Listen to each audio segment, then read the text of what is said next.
사랑이 있었기에 나는 행복했습니다. 여러분도 행복하세요. 오늘 소개해드릴 책은 김영석 교수가 103년 인생에서 깨달은 행복의 철학, 100세 철학자의 행복론입니다. 행복이 어디에 있는지 찾아가는 시간이 되시길 바랍니다.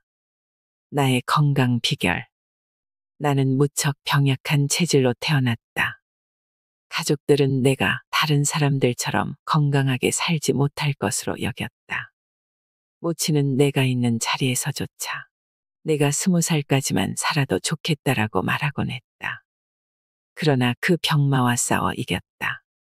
14살 이후에는 일찍 죽지는 않을 것이라는 희망을 갖게 되었고, 중고등학교를 마쳤을 즈음에는 노력만 하면 건강히 일할 수 있다는 자신감을 갖게 되었다. 지금은 같은 연배의 친구들과 비교해보면 더 많은 일을 하고 있는 셈이다. 고마운 것은 지금까지 병원에 입원도 해본 바가 없으며 수술을 받은 경험도 없다는 점이다. 병 때문에 맡은 일을 중단하거나 포기해본 적도 별로 없다. 감사하고 또 감사할 따름이다.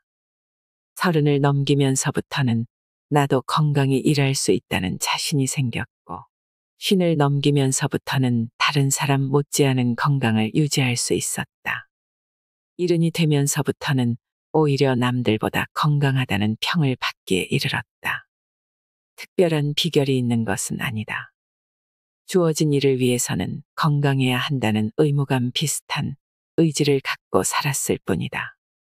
술과 담배가 건강에 좋을 리 없기 때문에 멀리한 것이 노년기의 건강에 큰 도움이 되었다.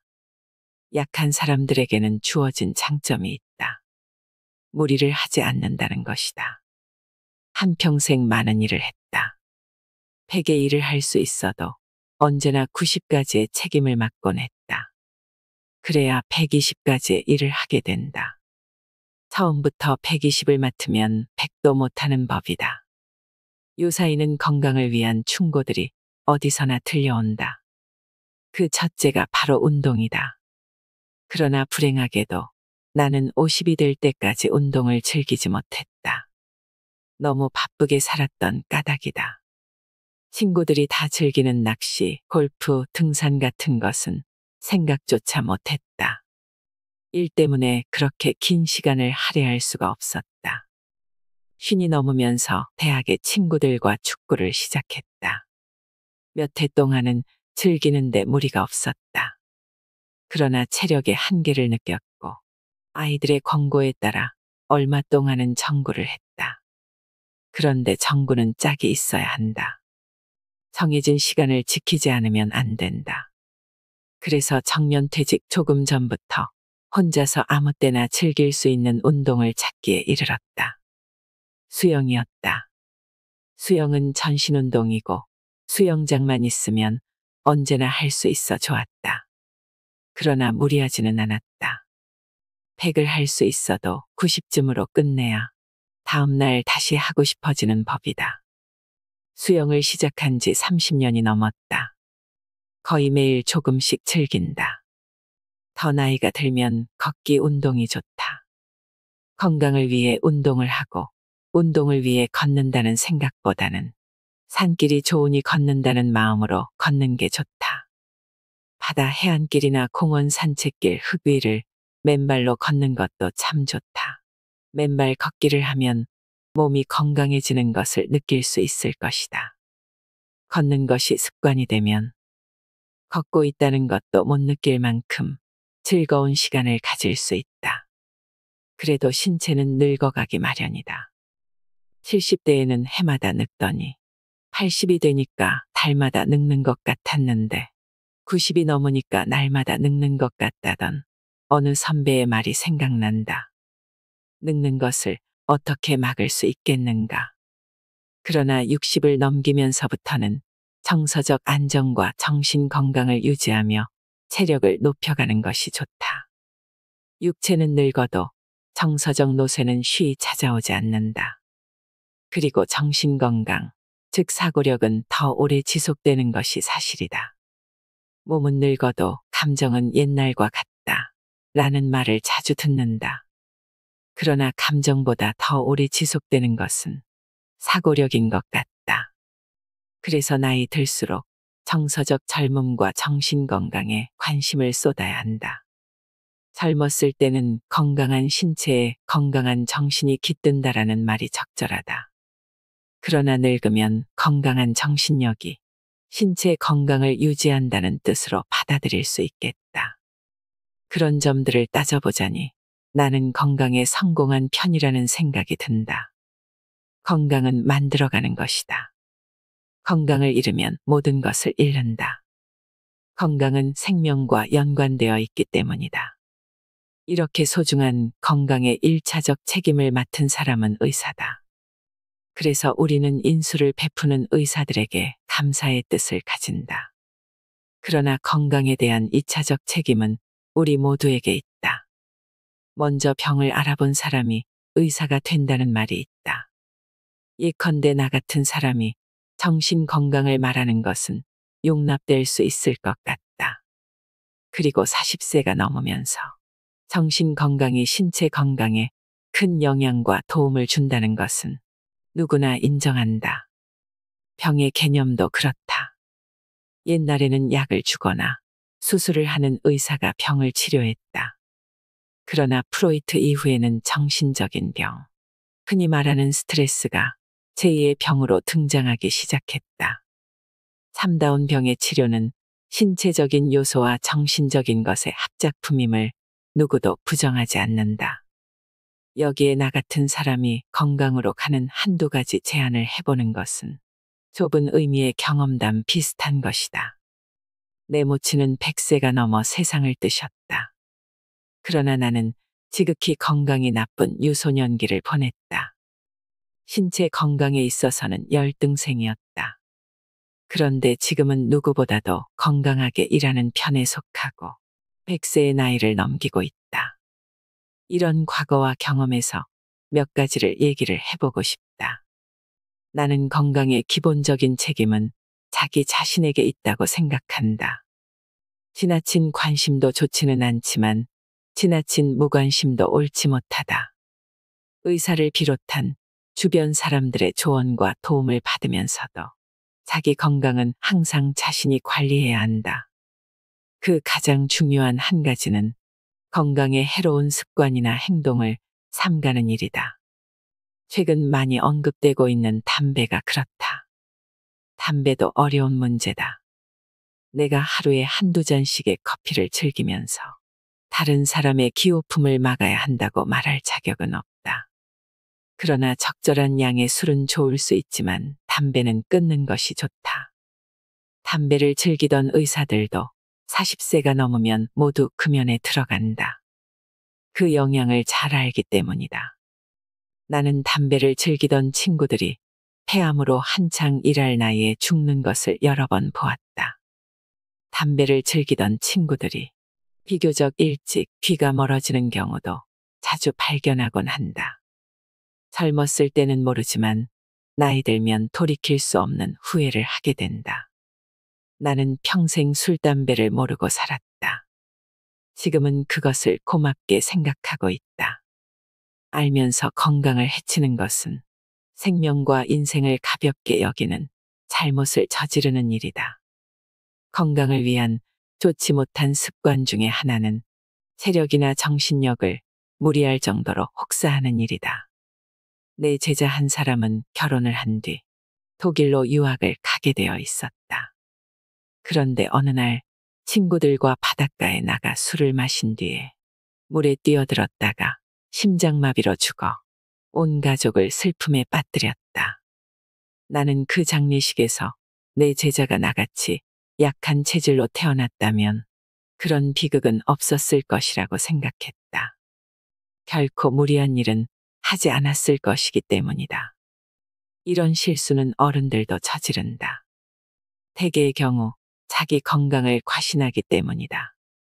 자기가 갖고 있는 건강의 한계 안에서 일을 수행하는 습관을 지닌 사람이 병을 앓지 않고 많은 일을 하며 건강을 유지할 수 있다. 내 친구 교수 한 사람은 중학교 2학년 때 폐를 심하게 앓았다. 가정에 재력이 없었다면 살아남기 어려웠을 정도였다. 그래서 운동도 해본 일이 없었다. 가벼운 산책이 고작이었다. 그러나 꾸준히 조절해 나갔기 때문에 지금은 많은 업적을 남겼고 70대 후반의 고령에도 나름대로 건강을 유지하고 있다. 그 친구의 말을 빌리면 중학교 때 병원에서 나온 뒤로는 병원 신세를 진 바가 없다는 것이다.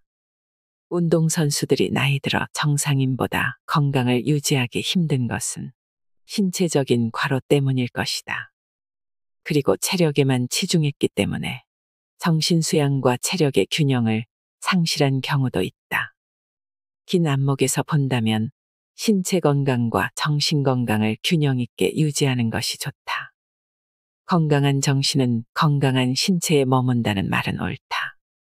그러나 40세가 지나고 중년기로 접어들 때부터는 강한 정신력을 가진 사람이 신체 건강도 유지하게 된다.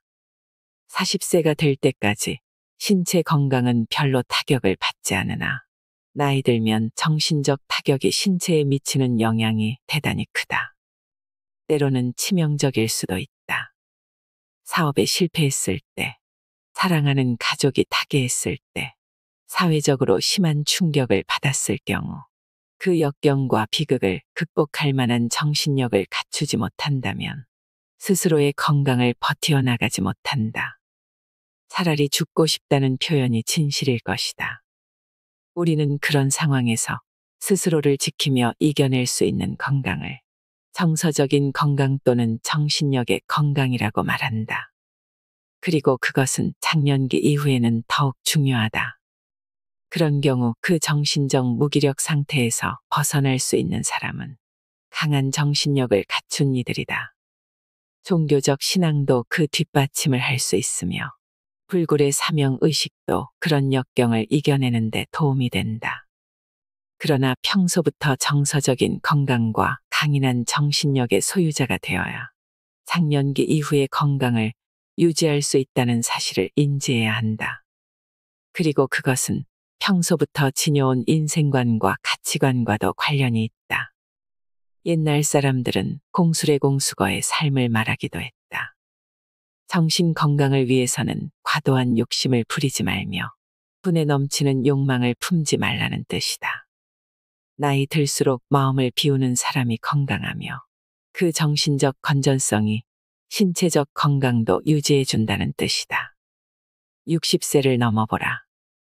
강한 정신력이 신체 건강을 유지해 준다는 사실을 잘 깨닫게 된다.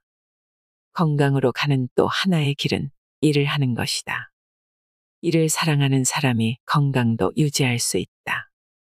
장년기는 말할 것도 없고 노년기에는 더욱 일이 중요하다.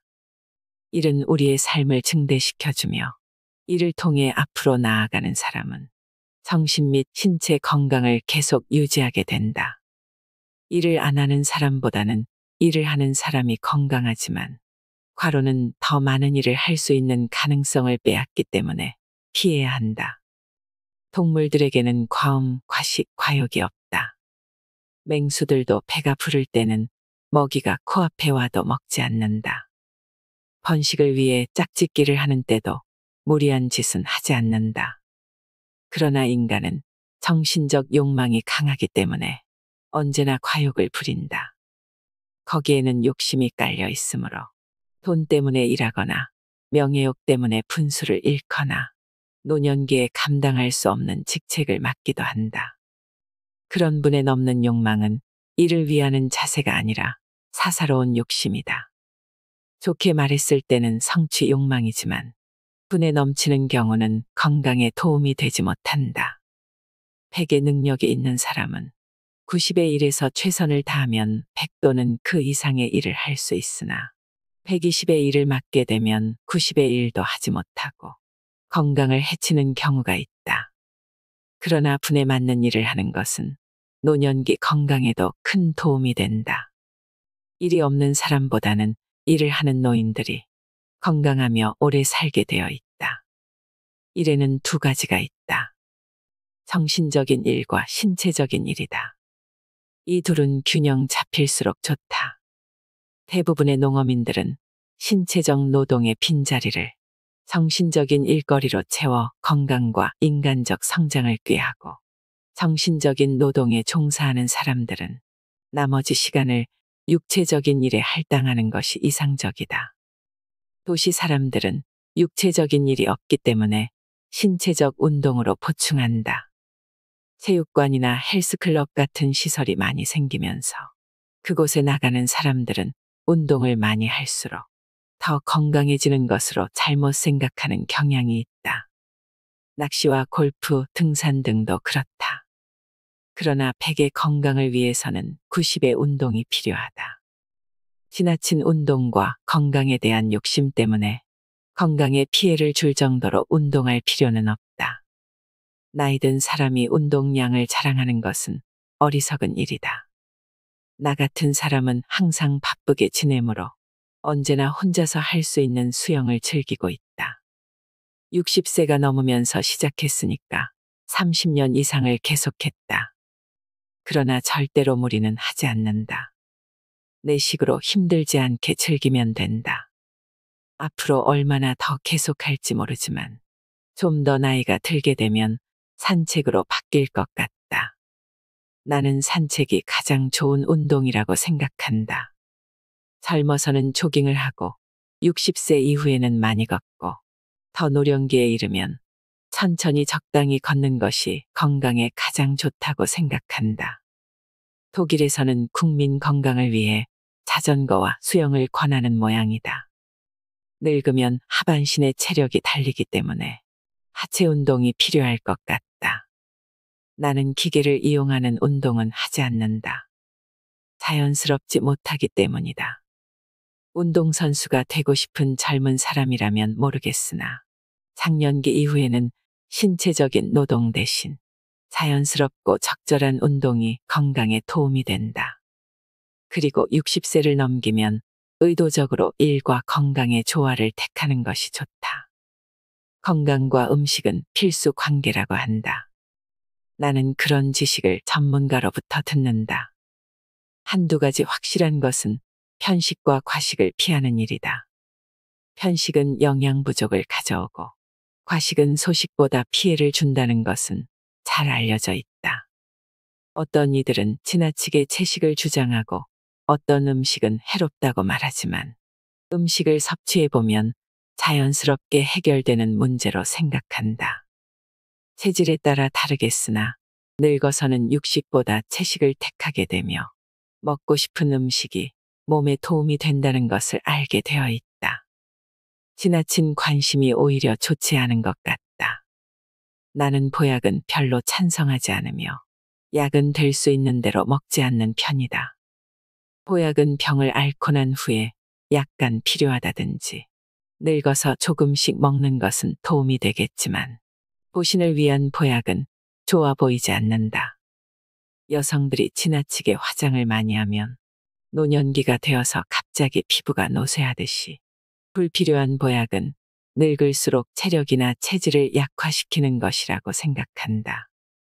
나는 내 주변에서 건강하게 일하는 사람들 대부분이 보약을 멀리하는 것을 본다. 보약의 필요조차 느끼지 않는 것 같다. 옛날 우리나라에서 보약을 가장 많이 먹는 사람은 임금이나 왕족들이었다.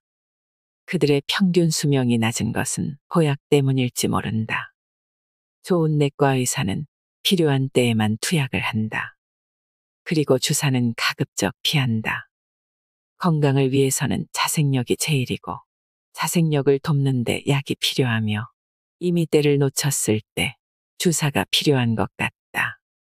내 모친은 97세 때 대퇴골 수술을 받게 되었다. 모두가 생명이 위험할 것 같다고 걱정했다.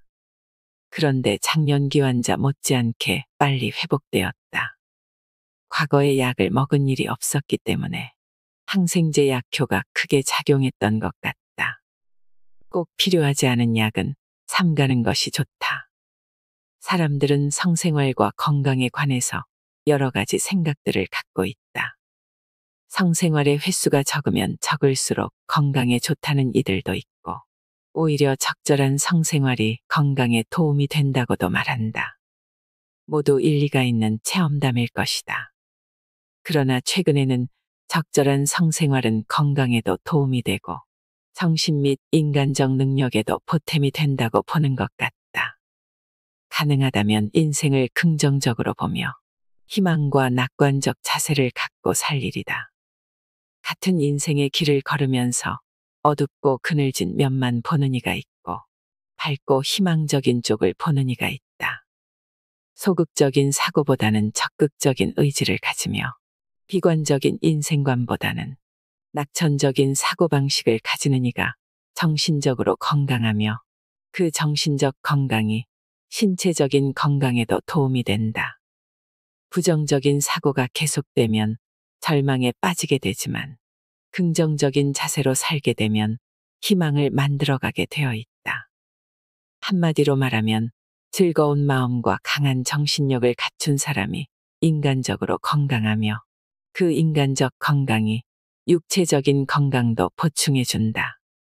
물론 노력 없이 되는 것은 아니다. 그러나 평소부터 그런 신념과 자세를 갖고 살 수 있다면 무엇보다도 다행스러운 일이다. 누구나 행복을 구한다. 그래서 행복이 목적인 것으로 착각하는 경우가 있다. 행복해지기 위해서 일을 한다는 생각은 할 수 있다. 그러나 행복이 먼 앞날에 있는 것은 아니다. 행복이 미래에만 있다면 인간은 행복해질 수가 없다. 미래는 아직 오지 않았고 우리는 현재에 살고 있기 때문이다. 그렇다고 행복이 과거에 있는 것은 더욱 아니다. 과거는 이미 사라져 없어졌기 때문에 과거의 행복도 있을 곳이 없다. 그러면 행복은 어디에 있는가? 행복이 머무는 곳은 언제나 현재뿐이다. 지금 여기에 있는 행복이 행복이다. 그런데 현재라는 시간은 하나의 과정이며 흐름이다.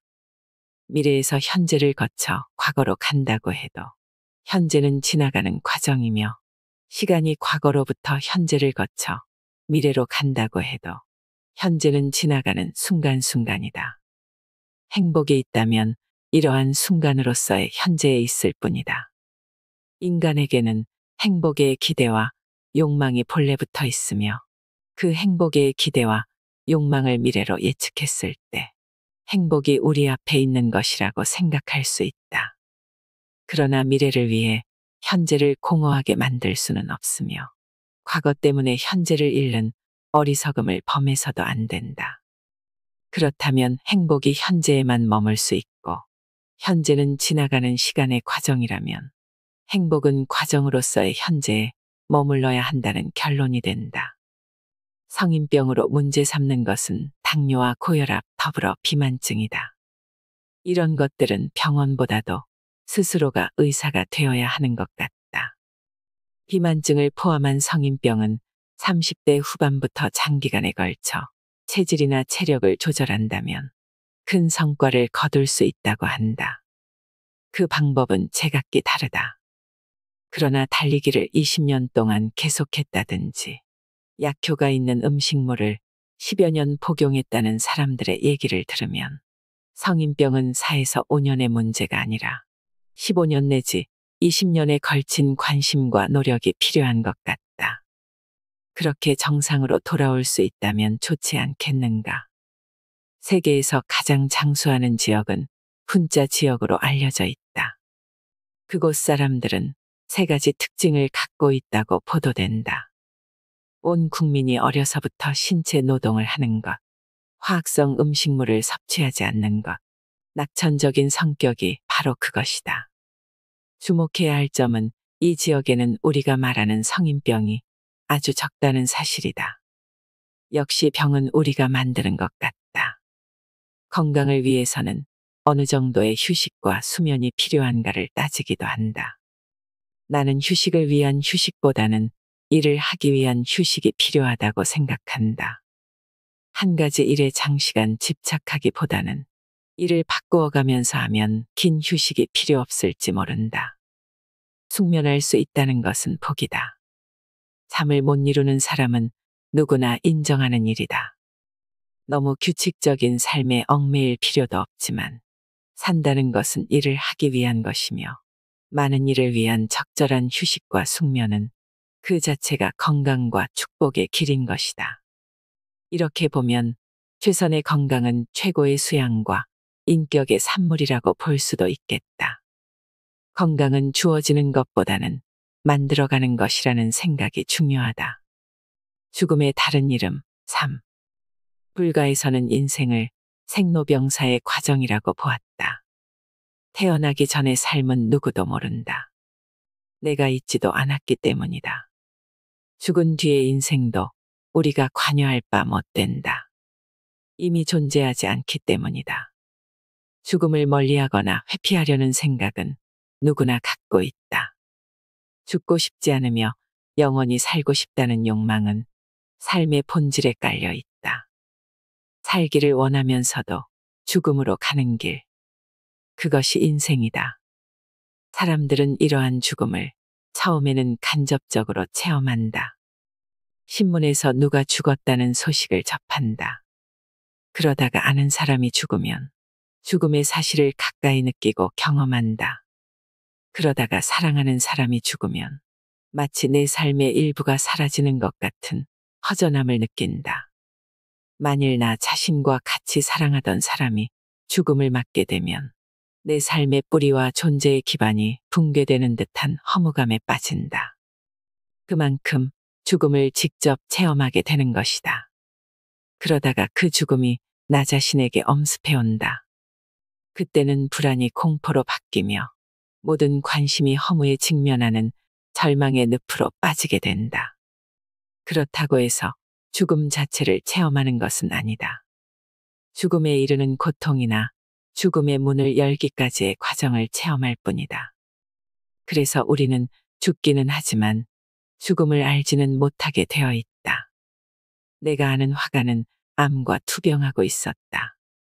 그는 암이 죽음으로 가는 과정인 것을 잘 알고 있었다. 그는 암이 내 신체적 생명을 빼앗아가더라도 내 삶은 내가 유종의 미를 거둬야겠다고 결심했다. 그래서 뜻대로 움직여지지 않는 상반신을 의자에 묶고 그리고 싶었던 그림을 끝까지 그리다가 화필을 놓고 세상을 떠났다. 유종의 미를 거두고 싶었고 자신의 삶을 포기하지 않고 완결짓고 싶었던 것이다.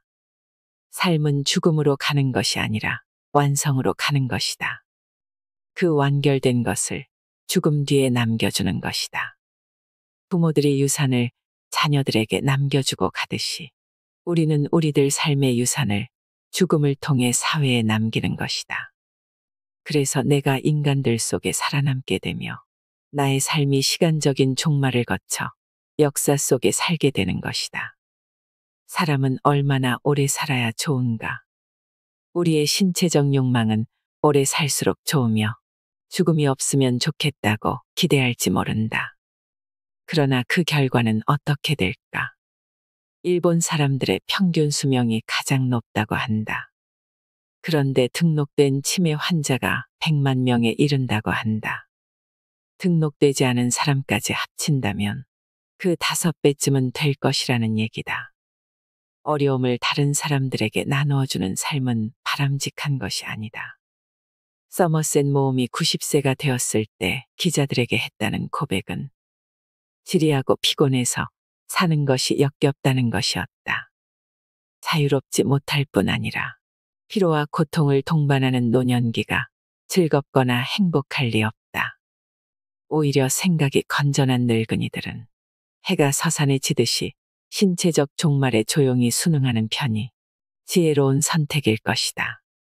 만일 정서적으로 보거나 정신적 위치에서 몇 살까지 사는 것이 타당하냐고 묻는다면 일과 더불어 삶을 즐길 수 있고 다른 사람에게 도움을 줄 수 있을 때까지 살았으면 좋겠다는 해답이 나올 것 같다.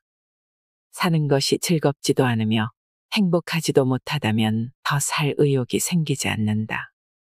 그 즐거움과 행복의 기본 조건은 일을 할 수 있습니다. 성장 연기에는 모르지만 늙어서 가장 아쉬운 것은 일이다. 일 없는 노년기는 자신과 이웃을 위해서도 반가운 것이 못 된다. 또 다른 사람에게 고통을 주거나 어려움을 주는 삶은 보람을 가져오지 못한다. 그것은 나 때문에 사랑하는 사람들에게 피해와 고통을 가하는 처사가 되기 때문이다. 물론 생사를 우리 마음대로 할 수 있는 것은 아니다. 그러나 생각으로 정리한다면 일할 수 있고 다른 사람들에게 도움을 줄 수 있을 때까지 살 수 있다면 감사한 인생이 되지 않겠는가. 일에서 즐거움과 행복을 얻고 사랑하는 사람을 도울 수 있어 보람을 얻는다면 비록 노년기라고 하더라도 고귀한 삶이 될 수 있을 것이다.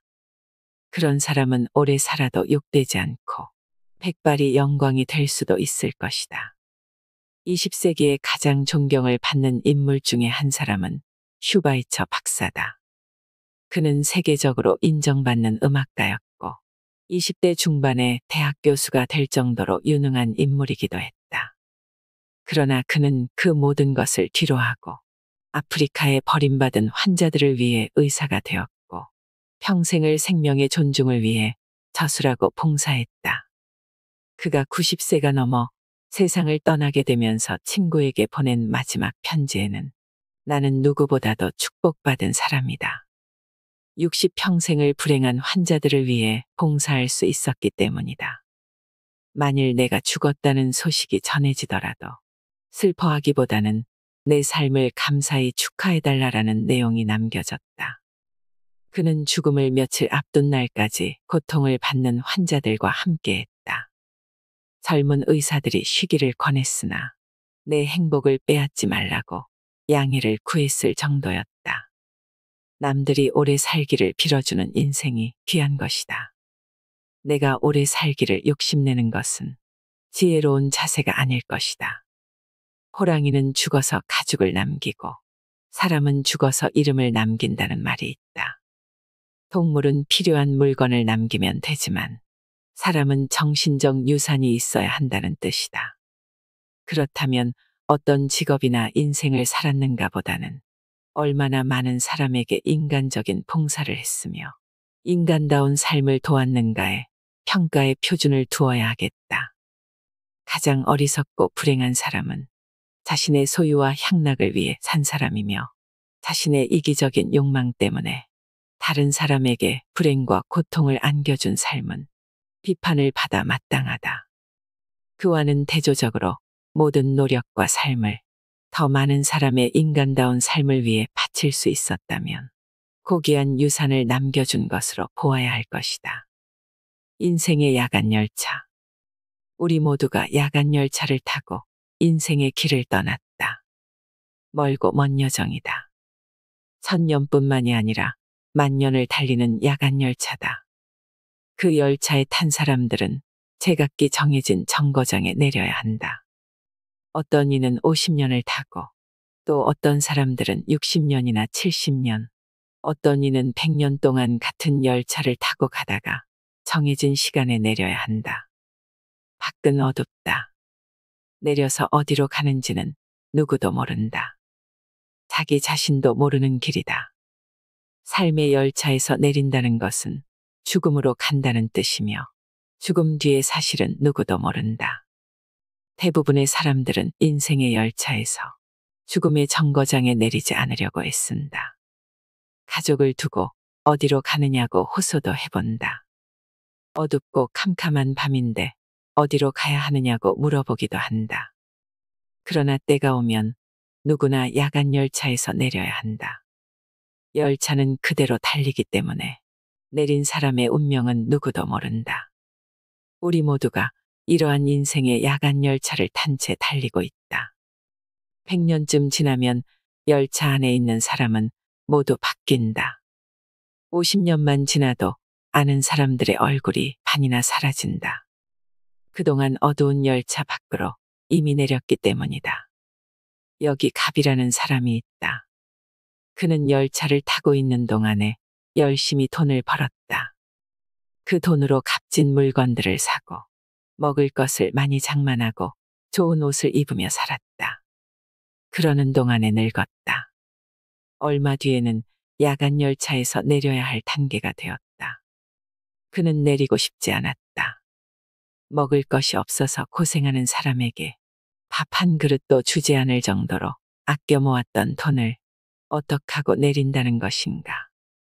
이렇게 귀하게 간직하고 한 시간도 잊은 일 없이 부둥켜 안고 있던 물건들을 누구에게 주고 내린다는 것인가. 그렇게 애태우고 있는 동안에 죽음의 신이 온다. 내릴 순간이 되었다는 것이다. 갑은 한 번 더 진보다리를 부둥켜 안아 본 뒤에 밖으로 끌려나간다. 어둠만이 깔린 밖으로 나가야 하는 것이다. 남은 가족은 그 돈, 물건, 먹을 것들을 나누어 가진다. 그러고는 고마운 아버지였다고 말한다. 그러나 열차 안에 타고 있던 사람들은 말없이 바라보고 있을 뿐이다. 그 중에 한 사람이 말했다. 돈과 물건을 무척 사랑하더니 저것들을 어떻게 내놓고 내렸나 하고. 을이라는 사람이 같은 열차에 타고 있었다. 그는 예술에 열중하는 일생을 살았다. 젊었을 때는 가난 때문에 굶는 일도 있었고 평생을 호화로이 살아보지는 못했다. 몇 사람의 친구들과 따뜻한 우정을 나누었을 뿐이다. 그러면서도 그는 몇 권의 작품을 남길 수 있었다. 그는 돈이나 물건에는 별로 관심이 없었다.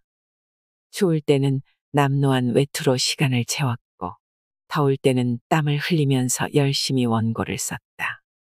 그도 시간이 찼다. 결국은 밖으로 내리는 운명을 맞은 것이다.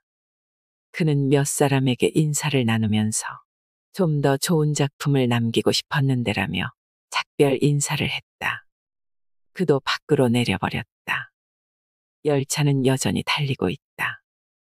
열차 안 사람들은 그가 내린 뒤 그의 작품을 읽고 있었다.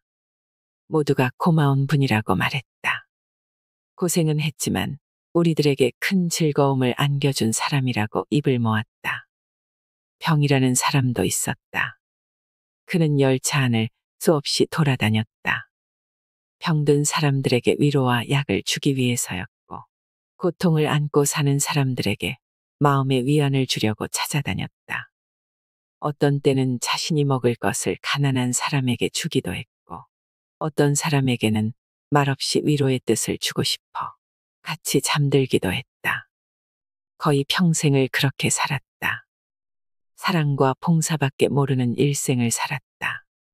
누구에게나 같은 미소와 친절과 사랑을 베풀었다. 마치 그는 버림받은 사람을 위해 이 열차를 타고 있는 것 같은 인상이었다. 그도 때가 찼을 때 열차에서 내렸다. 많은 사람들이 그를 아쉬워했다. 저분은 좀 더 우리와 같이 있었으면 했는데. 그리고 또 한 사람이 말했다. 우리도 저분의 뜻을 받들어 불행한 이웃을 도울 수 있어야 하는데 라고. 우리는 그중 어느 편을 택해야 할까? 어떤 인생을 살아야 할 것인가? 더 늙어가기 전에 잘 생각해 봐야 할 일이다. 백세 철학자 김영석 교수님이 우리에게 들려준 장수와 행복의 비결을 어떻게 들으셨나요? 김영석 교수님의 백세 인생, 지혜로운 노년을 살아가는 지혜를 깨닫는 시간이었습니다. 10억을 가진 사람이 재산이 7억으로 떨어질 때는 불행을 느낀다고 합니다. 그러나 2억을 가진 사람이 5억의 재산을 얻게 될 때는 행복을 누립니다. 이렇게 본다면 무엇을 소유하는가 보다는 어떤 가치 있는 삶을 누리는가가 행복의 조건이 되는 것입니다. 행복은 하루하루의 진실하고 값있는 삶의 내용으로 주어지는 것이지 욕망이나 환상으로 채워지는 것은 아니라고 생각합니다. 욕심은 행복을 놓치게 만들어도 값있는 봉사는 불행을 느끼게 하지 않는 것과 같지요. 그러므로 우리는 오늘 내가 처해 있는 현실에서 더 귀하고 값있는 성장과 노력을 쌓아가야 합니다. 그러한 삶의 과정 안에서는 언제나 깊은 행복이 솟아오를 것입니다. 무엇이 여러분을 행복하게 만드나요? 이제부터라도 마음껏 행복해지세요. 돈보다 소중한 것을 찾는 시간이 되셨길 바랍니다. 이상으로 인생의 품격이었습니다. 하루하루 당신의 품격이 더 빛나길 바랍니다.